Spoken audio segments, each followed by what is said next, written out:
Hello everyone, मोहित study IQ centre में आपका स्वागत है। आज हम हिंदी पेडागोजी से संबंधित महत्वपूर्ण 30 क्वेश्चंस देखेंगे जो सीटेट के 14 दिसंबर के होने वाले एग्जाम्स के लिए महत्वपूर्ण होंगे। देखिए, जो 30 क्वेश्चंस होंगे हिंदी के पेपर में 30 क्वेश्चंस आते हैं टोटल, जिसमें से 15 क्वेश्चंस जो होते हैं वो गद्यांश और पद्यांश से होते हैं और 15 क्वेश्चंस जो है पेडागोजी से होते हैं। ठीक है, मैं आपको गद्यांश और पद्यांश वाला टॉपिक तो ऑलरेडी करा रहा हूं। ठीक है, तो वो आप वीडियो हमारा देख लीजिएगा। यहां से जो 15 क्वेश्चंस है वो आपके कवर हो जाएंगे। तो आइए यहां पे 30 क्वेश्चंस देखते हैं। बहुत इंपॉर्टेंट और अच्छे क्वेश्चंस हैं जो अक्सर एग्जाम्स में पूछे जाते हैं।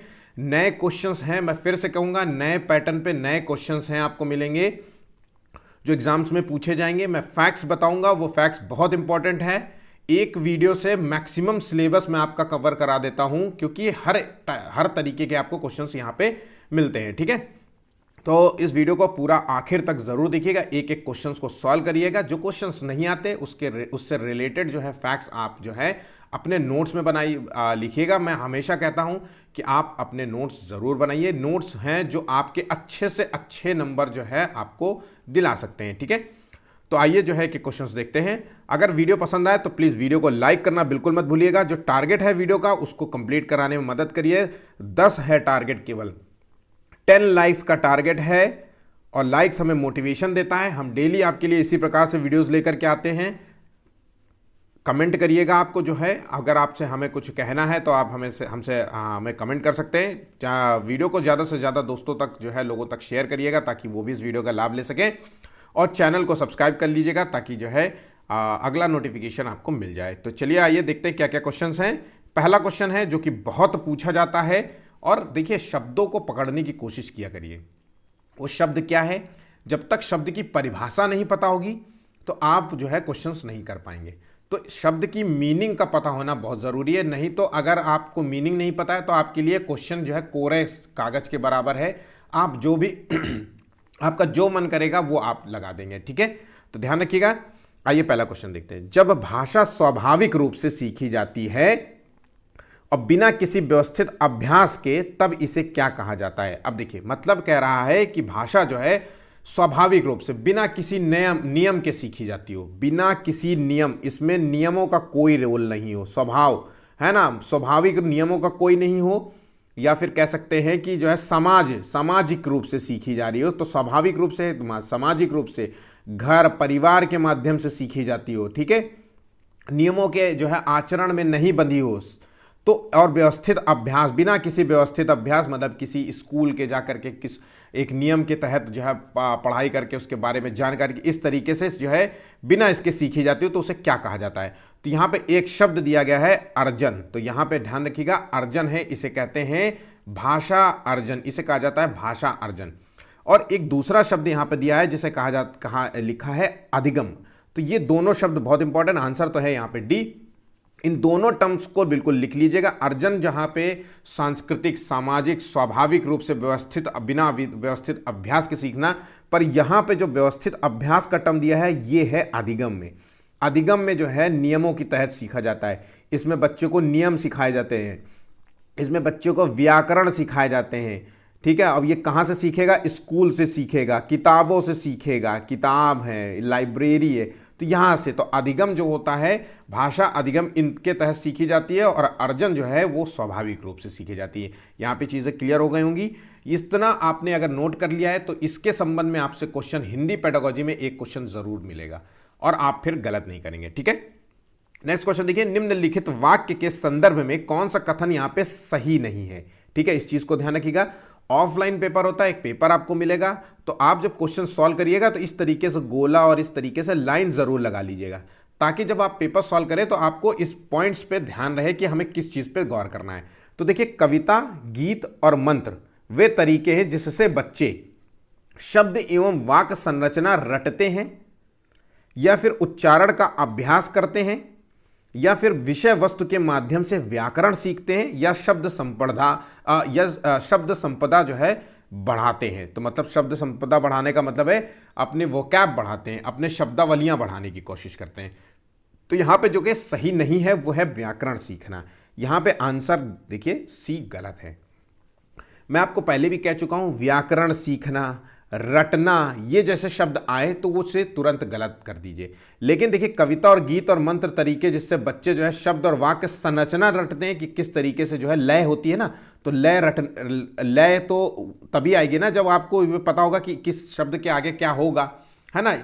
देखिए हम जब बात करते हैं तो कोई भी शब्द इधर तोड़ मरोड़ देते हैं, लेकिन कविता में जो है रटने वाली चीज जो है होती है। शब्द संरचना वाक्य संरचना के तहत चलती है, नियमों के तहत चलती है। ऐसा नहीं है कि जो है आप कोई गीत हो, गीत के दो चार शब्द आगे पीछे लगा दोगे तो जो है वो गीत ही उसकी जो है पूरी मीनिंग बदल जाती है। तो इसलिए यहाँ पे सही है।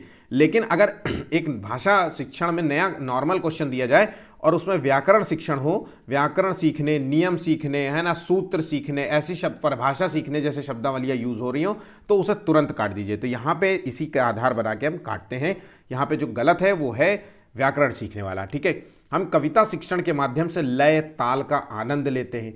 कविता शिक्षण के माध्यम से हम अपनी कल्पनाशीलता को बढ़ावा देते हैं। इसके माध्यम से भाषा के जो है विभिन्न प्रयोगों में ये जो है आपको मदद पहुंचाती है, आपको जो है हेल्प करती है ना। तो आपको जो है पोयम लिखने के लिए प्रेरित करती है। इस तरीके के पॉइंट्स पेडागोजी में और दिए जा सकते हैं। ठीक है, चलिए आगे बढ़ते हैं अगले क्वेश्चन की ओर। निम्नलिखित में से कौन सा प्राथमिक स्तर पर पुस्तकालय के प्रयोग के बारे में सही नहीं है? पुस्तकालय एक भंडार गृह के रूप में नहीं देखा जाना चाहिए, बल्कि इसे किस रूप में देखना जाना चाहिए?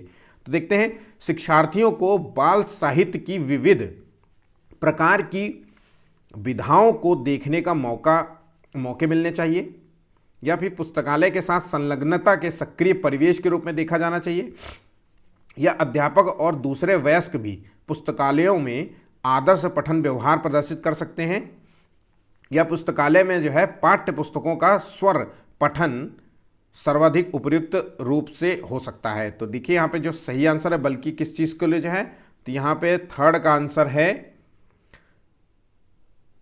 पुस्तकालय एक भंडार के रूप में नहीं देखा जाना चाहिए, बल्कि इसे पुस्तकों के साथ संलग्नता के सक्रिय परिवेश के रूप में देखा जाना चाहिए। कीवर्ड से जो है हमने यहाँ पे आंसर लगाएंगे, ऑप्शन यहाँ पे बी होगा। जिन लोगों ने ऑप्शन बी लगाया है वो सभी सही है। ठीक है, निम्नलिखित में से कौन सा व्याकरण शिक्षण को प्रभावशाली तरीके से पढ़ाने के बारे में सही नहीं है? तो क्वेश्चन आप समझ गए होंगे, व्याकरण शिक्षण को प्रभावशाली तरीके से पढ़ाने के बारे में सही नहीं है। तो वास्तविक संप्रेषण प्रस्तुत करना या फिर व्याकरण के प्रासंगिक नियम प्रस्तुत करना, तो ये तो बहुत ज़रूरी है। वास्तविक जो है संप्रेषण प्रस्तुत करना भी ज़रूरी है। संप्रेषण के अभ्यास के ऐसे अवसर देना, संप्रेषण का मतलब है कम्युनिकेशन, एक दूसरे के साथ, जो हम एक दूसरे के साथ, मैं और आप जो संप्रेषण कर रहे हैं, हालांकि आप हमसे बात नहीं कर रहे हैं, लेकिन एक तरीके से मान लेते हैं कि आप भी वहाँ से हमसे बात कर रहे हैं, तो उसी को कहेंगे संप्रेषण, एक दूसरे के साथ कम्युनिकेट करना। तो संप्रेषण के अभ्यास के अवसर प्रदान करना, तो ये भी बिल्कुल सही है।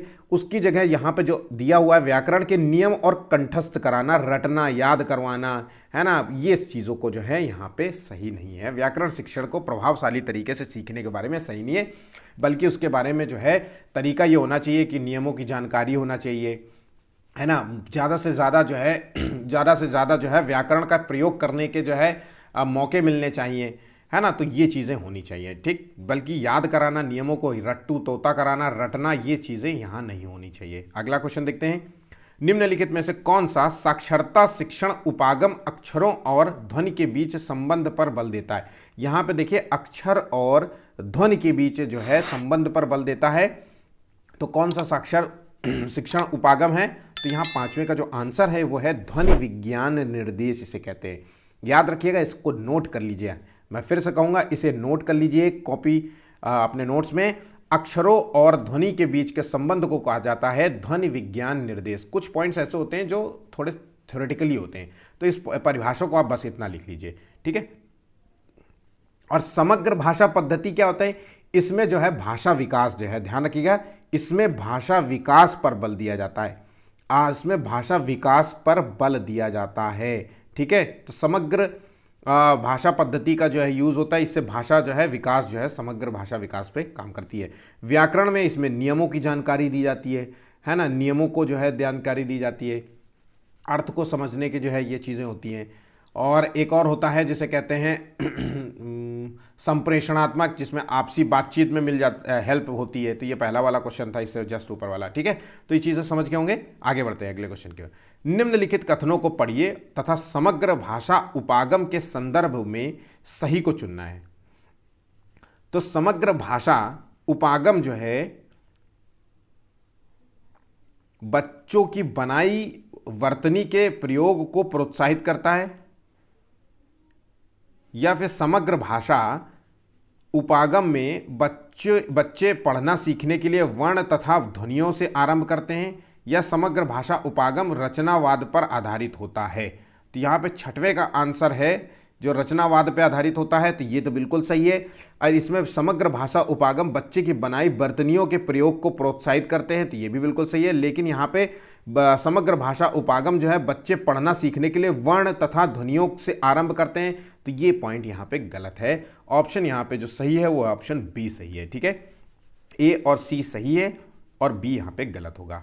अगला क्वेश्चन देखिए। कक्षा 3 की अध्यापिका ने अपने शिक्षार्थियों से कहा कि वे सहपाठियों से सकना शब्द के प्रयोग की योग्यता से संबंधित 5 प्रश्न पूछे, जैसा कि क्या तुम तैर सकते हो, गतिविधि का यह प्रकार किस लिए है। तो यहाँ पे देखिए, तो आंसर है 7th का मौखिक प्रवाह अभ्यास इसे कहा जाएगा। ऑप्शन यहाँ पे ए बिल्कुल राइट होगा। नेक्स्ट क्वेश्चन देखिए। भाषा की जो है कक्षा में शिक्षार्थियों को एक विषय पर रोल प्ले करने के लिए दिया गया। तो रोल प्ले मतलब एक्टिंग करने के लिए एक तरीके से दिया गया। तो वो किसी भोजनालय के मेन्यू को कार्ड को देखना है, जो आप उसमें जो रेट लिस्ट होती है, और उसके आधार पर उसे भोजन मंगवाना है, या किसी विशेष स्थान पर जाने के लिए उसने कोई कैब बुक करी है तो उसको बताना है कि जो है हमें यहाँ जाना है, तो स्थिति जानना है या बताना है। इस तरीके से कोई भी ले लीजिए, आप भी समझ सकते हैं। इस रोल के माध्यम से किस प्रकार के कौशल पर ध्यान दिया जा रहा है। तो यहाँ पे देखिए, अगर एक बच्चे से रोल प्ले कराया जा रहा है, एक्टिंग कराई जा रही है, और उससे मेनू कार्ड देख करके भोजन खाना मंगवाना है। मान लो जो आप घर पे बैठे हैं और आपने एक मेन्यू देखा, फिर आपने जो है फ़ोन किया, और आपने फ़ोन क्या किया, किसको फ़ोन किया, जो है उस होटल वाले को फ़ोन किया कि भाई साहब मुझे ना एक जो है मंचूरियन चाहिए और एक फुल प्लेट जो है मुझे फ्राइड राइस चाहिए, है ना। इस तरीके से आपने 2-4 चीज़ें जो भी आपको मंगाना था।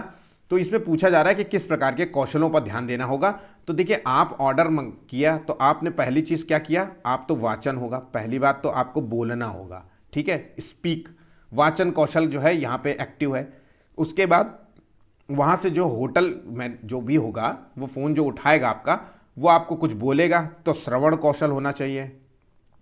तो वाचन कौशल और श्रवण कौशल यहाँ पे एक्टिव है। तो यहाँ पे जो आंसर है वो है ऑप्शन डी। ध्यान रखिएगा, दोनों आंसर है, वाचन और श्रवण, यहाँ पे ऑप्शन डी होगा। इसके अलावा जो है पठन कौशल भी कार्य कर रहा है, क्योंकि यहाँ पे मेन्यू को देख करके भोजन मंगवाना पड़ रहा है। तो ध्यान रखिएगा, मेन्यू को देख करके भी भोजन मंगवाना पड़ रहा है। ऐसा नहीं है कि तो पढ़ेगा तभी तो मेन्यू मंगाएगा। पर यहाँ पे पठन कौशल और वाचन कौशल इसलिए नहीं आंसर दिया गया। आयोग का क्वेश्चन है, मैं फिर से कह रहा हूँ, उसका ये है रीज़न कि हो सकता है कि मेन्यू को देख करके भोजन मंगाने की जगह वो नॉर्मल मंगा रहा हो कि हाँ मुझे ये है, ये चीज़ें उसको पता हो। तो इस तरीके से यहाँ पे श्रवण और वाचन कौशल का जो है यूज़ किया गया है। ऑप्शन यहाँ पे डी होगा। आगे बढ़ते हैं। कौन सा उपागम विधि जो है शिक्षार्थी की जीवन की वास्तविक परिस्थितियों में भाषा प्रयोग के मुख्य लक्ष्य से संबंधित है। तो यहाँ पे जीवन की वास्तविक परिस्थितियों में भाषा प्रयोग के जो है मुख्य लक्ष्य से संबंधित है। ऑप्शन यहाँ पे 9 का क्या होगा, तो देखिए यहाँ पे भाषा प्रयोग की बात हो रही है, तो इसे कहेंगे संप्रेषणात्मक उपागम। इसमें क्या होता है, ये एक तो पहली बात तो ये शिक्षार्थी केंद्रित उपागम है ना, जिसमें क्या होता है कि बच्चे को जो है प्राकृतिक वातावरण में जो है भाषा जो है सीखने में जो है मदद करती है। एक तो पहली चीज़ ये होती है ना। और संप्रेषणात्मक उपागम का जो है मुख्य लक्ष्य यही होता है। तो ऑप्शन यहाँ पे बी बिल्कुल राइट होगा। आगे बढ़ते हैं अगले क्वेश्चन की ओर। कक्षा 3 की अध्यापिका अपने शिक्षार्थियों को विशेषण पढ़ाते समय उन सभी शब्दों की सूची बनाने के लिए कहती है जो किसी वाक्य में व्यक्ति या वस्तु की खूबी का वर्णन करे।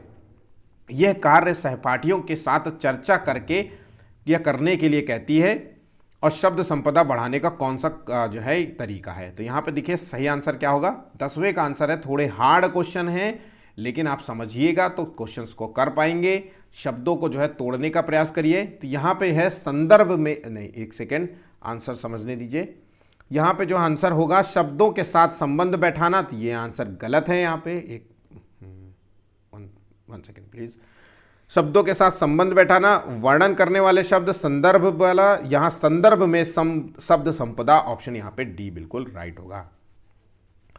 अंदर नेक्स्ट क्वेश्चन देखिए, कौन सा उपागम जो है विधि बच्चों को भाषा की कक्षा में उनकी अपनी मातृभाषा या सहजात भाषा का प्रयोग करने के लिए प्रोत्साहित नहीं करती है? तो यहाँ पे 11वें का जो आंसर है वो कौन सी जो है प्रोत्साहित नहीं करती? प्राकृतिक उपागम, एक जो भी नेचर आपका आसपास का है उसे ये तो प्रोत्साहित करेगी। संप्रेषण का उपागम ये भी प्रोत्साहित करेगी।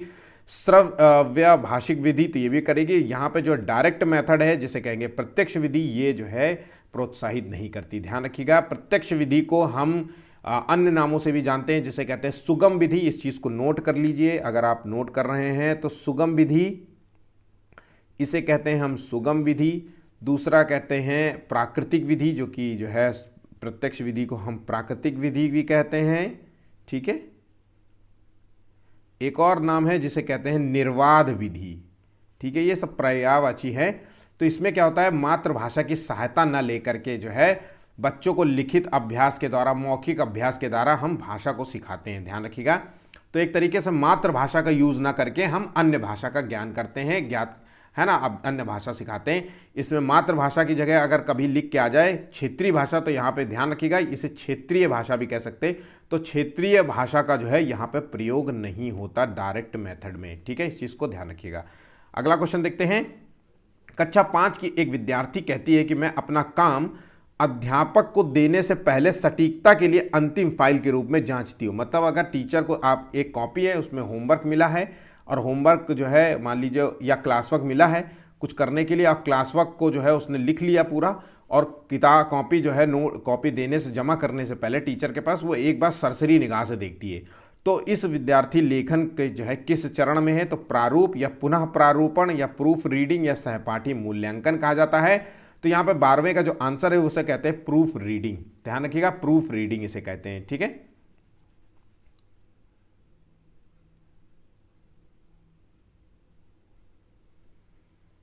नेक्स्ट क्वेश्चन देखिए, भाषा शिक्षा में रचनात्मकता क्या है? तो रचनात्मकता क्या है यहां पे देखते हैं। तो शिक्षण की नवीन विधियों का प्रयोग करते हुए कक्षाई गतिविधि कराना, तो यहां नवीन गतिविधियों का प्रयोग करते हुए, या संप्रेषणात्मक भाषा शिक्षण का प्रयोग करते हुए कक्षा सामग्री का यूज करना, या खुले अंत वाले जो है कक्षाई जो है प्रदत्त कार्य जिनमें भिन्न भिन्न व्याख्याएं हो सकती हैं और भिन्न भिन्न उत्तर निकल सकते हैं। तो यहाँ पे देखिए हमें आंसर मिल चुका है, ऑप्शन यहाँ पे सी होगा। रचनात्मकता वही होती है जो खुले अंत वाले क्वेश्चंस हों, जिनकी व्याख्याएं अलग अलग हों, जिनके उत्तर भी कई हों, अपसारी प्रश्न वाले क्वेश्चंस हों, अपसारी टाइप के क्वेश्चंस हों, है ना। तो इस तरीके की जो व्याख्या करें वो होते हैं रचनात्मकता, जो बच्चे के अंदर क्रिएटिविटी को जगाए, जो बच्चे के अंदर तार्किक क्षमता को जगाए। ऐसे क्वेश्चंस जो आपको सो पूछने के बाद जो है बच्चा उसके कई उत्तर दे सके, कई उत्तर प्रस्तुत कर सके, उसको सोचना पड़े। तो इस तरीके के जो होते हैं ये चीज़ें रचनात्मकता वाले प्रश्न होते हैं। इस तरीके से आप समझ सकते हैं। चलिए आगे बढ़ते हैं। आप हिंदी भाषी अध्यापक हैं और अपनी नियुक्ति पंजाब के किसी प्राथमिक विद्यालय में हो जाती है, तो आप जो है चूंकि आप स्थानीय भाषा नहीं जानते, मतलब आप वहाँ की पंजाबी भाषा नहीं जानते, तो आप क्या करेंगे? तो देखिए 14वें का आंसर जो होना चाहिए वो किसी हिंदी भाषा क्षेत्र में स्थानांतरण के लिए आवेदन कर देना चाहिए। ये करना चाहेंगे तो ये चीज़ बिल्कुल भी नहीं है। अपने को सल्यूशन देना है, ना कि जो है सल्यूशन से उस प्रॉब्लम से भागना है। तो बच्चे की भाषा को एक संसाधन के रूप में इस्तेमाल करना चाहिए और शिक्षण आरंभ करना चाहिए। तो बच्चे जो हैं जो कि पंजाबी बोलते हैं वहाँ से आप शुरू करिए अपनी पढ़ाई को, और एक संसाधन के रूप में आपके पास भी एक मौका है कि आप भी कुछ सीखें, बच्चों से सीखने का आपको मौका मिलेगा, और एक संसाधन के रूप में इस्तेमाल करते जाइए और शिक्षण पढ़ाई शुरू करिए, और आप भी जो है अपने आप को जो है इम्प्रूव करिए। तो ये चीज़ें यहाँ पे हो सकती हैं। अंग्रेजी में पढ़ाना शुरू कर दी तो ज़रूरी नहीं है कि बच्चे को भी अंग्रेजी आए। समुदाय को हिंदी सीखने के लिए प्रेरित करें। क्यों भाई तुम जो है पंजाबी सीखो ना, बच्चे को जो है हिंदी क्यों सिखा रहे हो? बच्चे पूरा पंजाबी जो है प्राथमिक जो है वहाँ पे विद्यालय में पंजाबी बोली जाती है, तो इस तरीके से आपको पंजाबी बोलना चाहिए।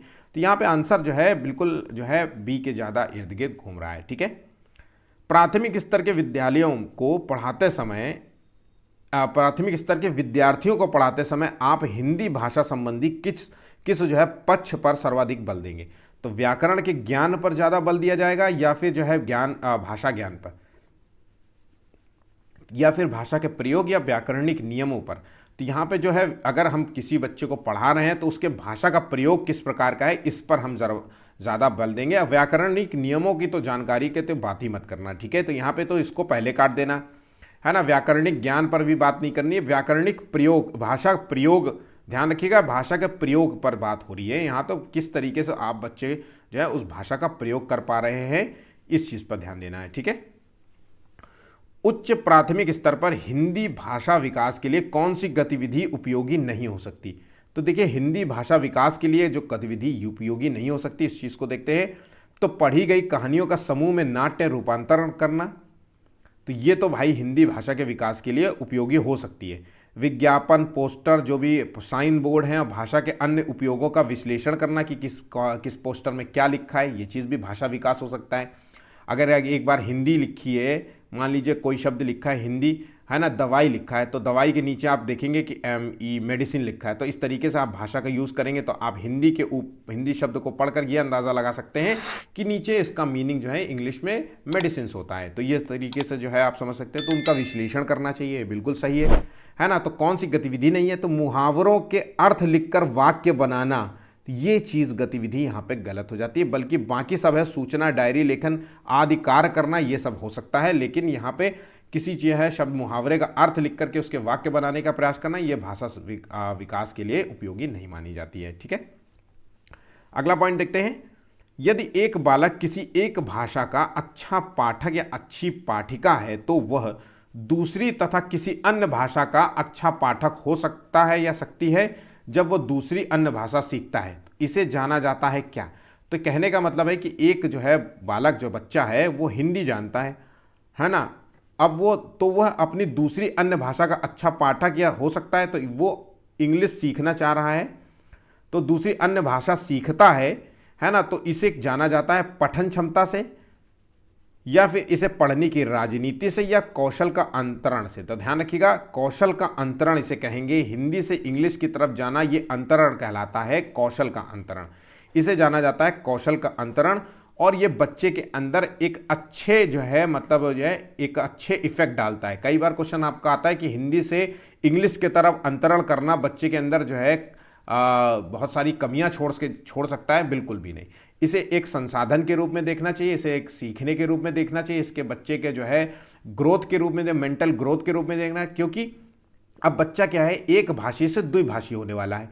अब दो शब्दों का इस्तेमाल करेगा, तो हिंदी में भी उसको मीनिंग पता होगी किसी शब्द की, तो इंग्लिश में भी मीनिंग पता होगी, है ना। तो ऐसे बच्चे जो है संसाधन के रूप में देखे जाते हैं। तो कौशलों का अंतरण जो है इसे कहते हैं, ठीक है। आगे बढ़ते हैं अगले क्वेश्चन की ओर। प्रदूषण टॉपिक पर पाठ योजना तैयार करते समय आपका पहला चरण क्या होगा।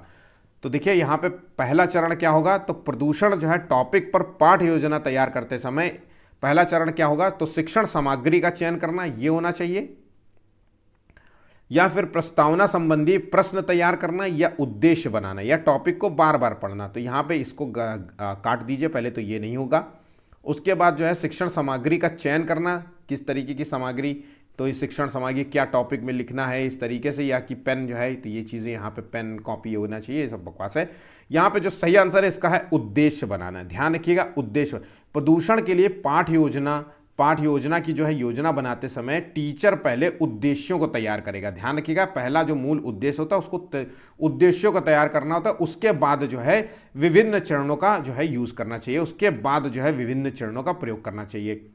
पाठ योजना का जो है होता है मूल अर्थ होता है कि छात्र पाठ योजना जो बनाएंगे तो इससे क्या होगा कि इससे होगा क्या कि छात्र जो है पूरे पाठ के अंत तक क्या क्या करेंगे, इससे जो है तैयार हो जाता है। तो यहाँ पे आंसर होगा ऑप्शन यहाँ पे सी। एक अध्यापिका अपनी कक्षा में समूह चर्चा और सहपाठियों में अंतः क्रियाओं को महत्व देती है। तो देखिए समूह चर्चा, एक दूसरे के साथ बातचीत, एक दूसरे के साथ बैठ के बहुत सारे ग्रुप्स बना देना, छोटे छोटे 4-4 लोगों का, और उनमें बैठ करके जो है किसी टॉपिक पे चर्चा करने देना, या एक दूसरे से जो है कम्युनिकेट करने देना किसी भी बात पे। तो ये विद्यार्थियों को सही वर्तनी और उच्चारण में गलतियों पर जो है बहुत अधिक ध्यान नहीं देती है, वह कक्षा के किस उपागम का प्रयोग कर रही है। तो ये कहने का मतलब है उस चर्चा में जो भी बच्चे बातचीत कर रहे हैं उसकी सही वर्तनी, चूंकि बच्चे गलत कुछ शब्दों का उच्चारण करते हैं तो उस पर ज़्यादा ध्यान नहीं देती है। तो ये कक्षा का जो है किस उपागम का जो है प्रयोग कर रही है, तो यहाँ पे जो है इसे कहा जाता है उदारवादी, एक्लैक्टिक जो है उपागम कहा जाता है, इसे नाम दिया जाता है। ऑप्शन यहाँ पे डी होगा। ठीक है, बच्चे भाषा जो है प्रभावशाली तरीके से तब सीखते हैं जब उन्हें रोका जाए, तो बिल्कुल नहीं, जब उन्हें रोकोगे तो वो सीखेंगे कैसे। उन्हें प्रोत्साहन मिले, तो बिल्कुल यहाँ पे आंसर है बच्चे तब सही ढंग से सीखते हैं जब उन्हें मोटिवेशंस मिलता है ना। उन्हें निपुण अध्यापक मिले ना मिले, उन्हें अच्छी किताब ना मिले, लेकिन बच्चे मोटिवेट होकर के मोटिवेशन के साथ जो है अच्छी तरीके से सीखते हैं। ठीक है, तो उन्हें प्रोत्साहन मिले, ये चीज़ें होनी चाहिए। ठीक है, ऑप्शन यहाँ पे बी बिल्कुल राइट है। अध्यापन की दुनिया में प्रवेश करने के बाद आपने अनुभव किया है कि पाठ्य पुस्तक की शुरुआत में शिशु गीत और चित्र कथाएं होती हैं। ठीक है, उसमें जो है बच्चों के लिए जो है राइम्स होती हैं और चित्र कथाएं होती हैं, और अंत में जो है वर्णमाला होती है। भाषा शिक्षण में जो है इस प्रकार की व्यवस्था किस उपागम के अंतर्गत आएगी?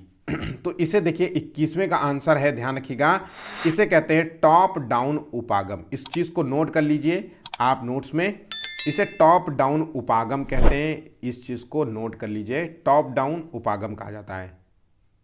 तो इसमें क्या होता है कि बच्चे को सामान्य, लिख लीजिए इसको क्या कहते हैं, तो बच्चे को सामान्य समझ से शुरू करते हुए फिर आगे जो है विवरण की ओर जाना होता है, मतलब थोड़े से कठिन शब्दावलियों पे जाना होता है, विवरण नियमों की तरफ जाना होता है। तो टॉप डाउन उपागम कहते हैं, ऊर्ध्व अधोगामी कहा जाता है। अब टॉप डाउन होता है तो इसका मतलब है बॉटम अप भी होगा। तो अधो शीर्षगामी क्या कहते हैं, तो इसे अधो शीर्षगामी कहा जाता है। इसमें जो है बच्चों के जो है शब्दों और वाक्यों पर ध्यान दिया जाता है, इसमें बच्चों के शब्दों और वाक्यों पर ध्यान दिया जाता है, इस चीज़ को ध्यान रखिएगा। और इलेक्टिक उपागम जिसे कहते हैं उदारवादी, तो यहाँ पे शिक्षण विधि और रणनीतियों के तत्वों को जोड़ना, कैसे प्रयोग करना है, इस पर ध्यान दिया जाता है। ठीक है, तो सौंदर्य में तो साहित्य और कलात्मक अभिव्यक्ति पर ध्यान दिया जाता है। सौंदर्यात्मक उपागम जो है आमतौर पर कविताओं में यूज़ किया जाता है ना, इस तरीके से साहित्य में यूज़ किया जाता है। तो ये चीज़ को ध्यान रखिएगा। तो यहाँ पे जो परिभाषा है इसको नोट कर लीजिएगा, एग्जाम में पूछा गया। अगले क्वेश्चन की ओर बढ़ते हैं। पाठ्य पुस्तकों में रचनाएं एक वातावरण निर्मित जो है करती हैं और अभ्यास प्रश्न उन्हें डैश डैश, उनसे गहराई से डैश डैश और व्यापक अनुभव स्तर से डैश डैश का मौका देते हैं। तो यहाँ पे जो आंसर है वो है परखने, जुड़ने और तादात्म्य का मौका देते हैं। ऑप्शन यहाँ पे डी होगा। ठीक है, नेक्स्ट क्वेश्चन देखते हैं। एक अध्यापक अपनी कक्षा में वास्तविक वस्तुएं जैसे कि छतरी, बरसाती, पेचकस, बहुत इंपॉर्टेंट क्वेश्चन है, मैं फिर से कहूंगा, तो छतरी, बरसाती, पेचकस आदि लाती है क्लास में। ठीक है, वास्तविक वस्तुएं ला रही है। वो शिक्षार्थियों से कहती है कि प्रत्येक शब्द के बारे में 2-2 या 3 वाक्य कहें। इस प्रकार की सामग्री को तकनीकी रूप से क्या कहा जाता है? तो देखिए, एक टीचर है जो कि ऐसी से जो है चीज़ें ले करके आ रही है और बच्चों से कह रही है कि इस पर वाक्य बनाओ। तो यहाँ पे जो है देखिए क्या कहते हैं इसको, तो इसके जो है इस तकनीक को कहा जाता है वास्तविक वस्तुएं, इसको रियलिया कहते हैं। इस चीज़ को नाम याद रखना। यहाँ पे ऑप्शंस जो दिया गया है वो यहाँ पे एग्जाम में सीटेट में नहीं दिया जाएगा, अगर दे दे तो बहुत बढ़िया बात है, तो आप तुरंत समझ जाएंगे कि वास्तविक जो है इस तकनीक को कहते हैं, इसको कहते हैं रियलिया। रियलिया अजीब सा नाम है लेकिन यही यूज़ किया जाता है। ठीक है, तो ऑप्शन यहाँ पे सी होगा।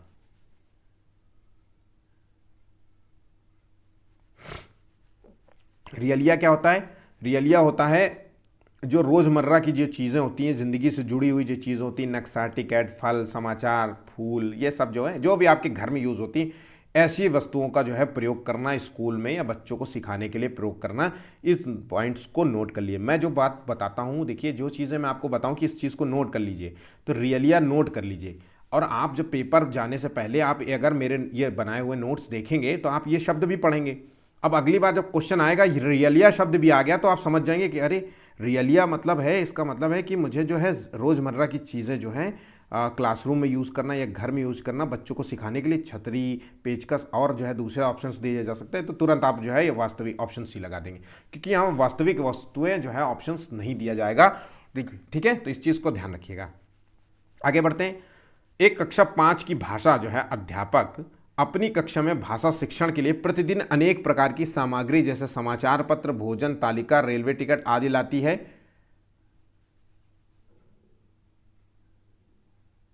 इस अधिगम के लिए क्या कर रही है, तो वही चीज़ देखिए, उसको रियलिया कहते हैं और यहाँ पे जो है विस्तृत रूप में पूछा गया है। तो 24वें का जो आंसर है वो चाहती है कि विद्यार्थी जीवन की वास्तविक स्थितियों से अंग्रेजी सीखें। तो ये ऐसा ये पॉइंट बिल्कुल भी नहीं संकेत कर रहा है। अब क्वेश्चन का मतलब ये नहीं है। विद्यार्थी में जागरूकता लानी चाहती है, विजय है। वह अधिगम को और अधिक वास्तविक और उपयोगी बनाने के लिए प्रमाणिक वस्तुओं का प्रयोग कर रही है। तो यहाँ पे आंसर है ऑप्शन सी। ठीक है, ध्यान रखिएगा, ऑप्शन सी है। मैंने अभी आपको बताया था कि वास्तविक जो रोजमर्रा की जिंदगी से जुड़ी हुई चीजों को यहाँ पे जो है डिफाइन किया गया है। ठीक है, चलिए आगे बढ़ते हैं अगले क्वेश्चन की ओर। निम्नलिखित में से कौन सा जो है कथन पाठ्य पुस्तक के बारे में सही है? तो पाठ्य पुस्तक अध्यापक और विद्यार्थियों के लिए एकमात्र जो है पाठ्यपूर्ण सामग्री है। तो यहाँ पे जो है ये पॉइंट, पहली बात तो यहाँ गलत हो जाता है। एकमात्र नहीं है, बहुत सारे हैं। विद्यार्थियों के सीखने और अध्यापक और विद्यार्थियों के लिए एकमात्र सामग्री नहीं, एक महत्वपूर्ण सामग्री कह सकते हैं। एक पाठ्य चर्चा में उल्लिखित उद्देश्यों को प्राप्त करने में मदद करती है, या फिर ये सत्र के लिए शैक्षणिक गतिविधि की योजना। तो ये भी चीज़ गलत है। पाठ्य पुस्तक का स्थान कोई जो है दूसरा नहीं ले सकता। तो यहां पे जो आंसर है ऑप्शन बी।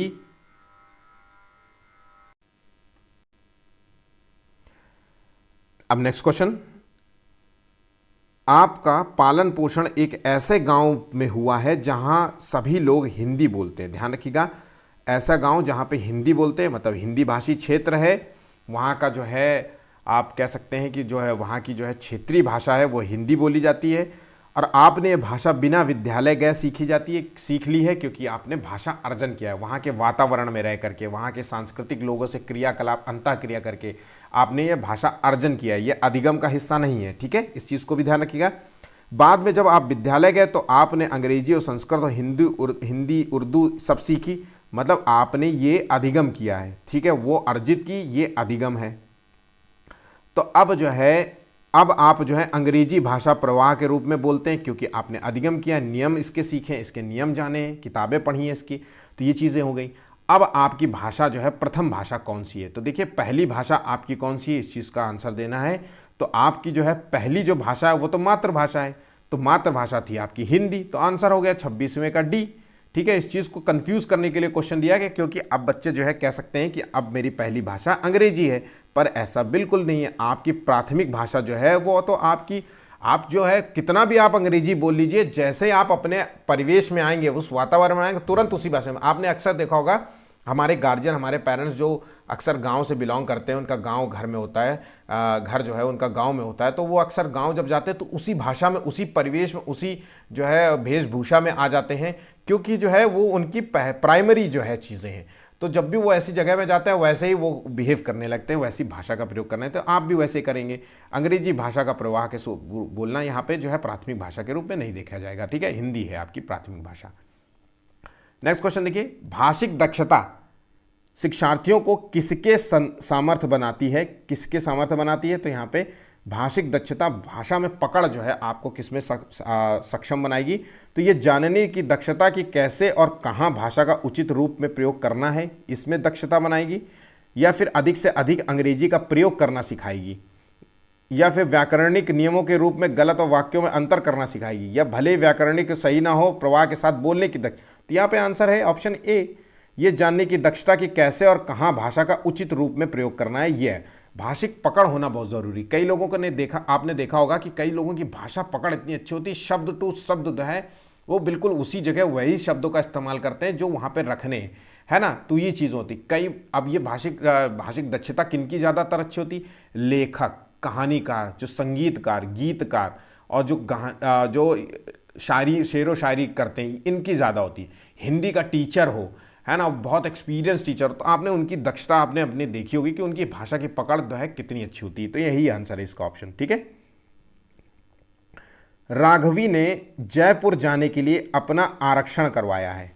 आरक्षण का मतलब अपना रिजर्वेशन करवाया है, और इसके लिए वो ट्रेल की समय सारणी पढ़ रही है। मतलब एक सारणी है, टाइम टेबल, एक तरीके से आप समझ लीजिए टाइम टेबल वो पढ़ रही है कि जो है वो ट्रेन में जो है उस ट्रेन कितने बजे आएगी और कौन कौन से स्टेशन में रुकेगी, इस तरीके से वो टाइम टेबल पढ़ रही है, समय सारणी। इस प्रकार के पठन को क्या कहेंगे? सरसरी तौर पे पठन, या बारीकी से पठन, या गहन विस्तृत पठन, या अंशों में पठन, टुकड़ों टुकड़ों में पढ़ना। तो यहाँ पे जो 28वें का आंसर है, ध्यान रखिएगा, इसे बारीकी से पठन कहते हैं। ठीक है, वो टाइम टेबल देख रही है, बड़े गौर से देख रही है चीज़ों को, तो इसको जो है बारीकी से पठन कहते हैं। ऑप्शन यहाँ पे 28वें का बी होगा। ठीक है, ध्यान रखिएगा। सरसरी तौर पे क्या होता है कि वो पैसेज वाला आपसे अक्सर एक क्वेश्चन पूछा जाता है, तो ध्यान रखिएगा, आपसे कोई पैसेज दिया जाएगा और उससे कहेगा कि एक बच्चा जो है उस पैसेज को तेजी से पढ़ रहा है, फिर उसके दिए क्वेश्चंस को सॉल्व कर रहा है या फिर कुछ भी है ना, तो इस तरीके के पठन को क्या कहेंगे, तो वो सरसरी तौर पे जो है पठन को कहा जाता है। ध्यान रखिएगा। या फिर एक जो है आपको किताब दे दी जाएगी, इस चीज़ को भी ध्यान रखिएगा, एक किताब होगा और उस किताब के कुछ पन्ने होंगे और उस पन्नों में कुछ आंसर आपको ढूंढना होगा कि इसके आंसर इसी में छुपे हैं, तो आप जल्दी से ढूंढ लीजिए। तो आप सरसरी तौर पे देखेंगे, ना कि पूरा, तो यही होता है सरसरी। यहाँ पे बारीकी से पठन हो रहा है। ठीक है, ऑप्शन यहाँ पे बी होगा। 29वां को क्वेश्चन है कि कौन सा जो है प्रश्न कक्षा में बहुभाषिता को पोषित करता है। बहुभाषिता का मतलब एक भाषा से ज़्यादा जो है भाषा का ज्ञान होना। तो जो प्राथमिक भाषा होती है, जिसे कहते हैं हम मातृभाषा या क्षेत्रीय भाषा भी हम इसको कई बार जानते हैं, तो मातृभाषा जो है हमारी प्राथमिक भाषा। इसके अलावा जो है आप अन्य भाषा, अगर आपकी मातृभाषा हिंदी है तो इसके अलावा इंग्लिश जानना, पंजाबी जानना, उर्दू जानना, ये सब जो है तो बहुभाषिता को पोषित करता है। एक क्लासरूम में ऐसे बच्चे हो सकते हैं कि कुछ बच्चे हिंदी बोलते हो, कुछ बच्चे इंग्लिश बोलते हो, कुछ बच्चे पंजाबी बोलते हो, तो कुछ बच्चे जो है कुछ और अन्य भाषा बोलते हो। तो इसको पोषित करना, अच्छी महक को क्या कहेंगे, बुरी लगने वाली महक को क्या कहेंगे, तुम्हारे घर में किस किस की महक आती है, और फूलों के नाम अपनी भाषा में लिखो। तो देखिए यहाँ पे बहुभाषिता को पोषित कर रही है, यहाँ पे ऑप्शन है डी। आपको ये बताना है कि फूल को, रोज़ को इंग्लिश में रोज़ कहते हैं, तो रोज़ को जो है क्या कहा जाता है, तो बच्चे बताएंगे गुलाब कहा जाता है। ठीक है, गुलाब कहा जाता है। और हो सकता है कि तमिल भाषा में गुलाब को कुछ और भी बोला जाता हो। इसी तरीके से पूछा जाएगा कि मैरी गोल्ड को जो है, मैरी गोल्ड को आप क्या कहते हैं, तो मैरी गोल्ड को जो है बच्चे बताएंगे गेंदा का फूल कहते हैं। इस तरीके से जो है ये होगा। तो पोषित को यहाँ पे आंसर जो है वो है ऑप्शन डी। ठीक है, अगला क्वेश्चन देखिए, पूरक प्रश्न पाठन सामग्री का उद्देश्य क्या होता है। तो पूरक पाठन सामग्री का जो मूल उद्देश्य होता है वो द्रुत गति से पठन की योग्यता का विकास करना होता है। तो आंसर है ऑप्शन सी। ठीक है, द्रुत गति से पठन की योग्यता का विकास करना।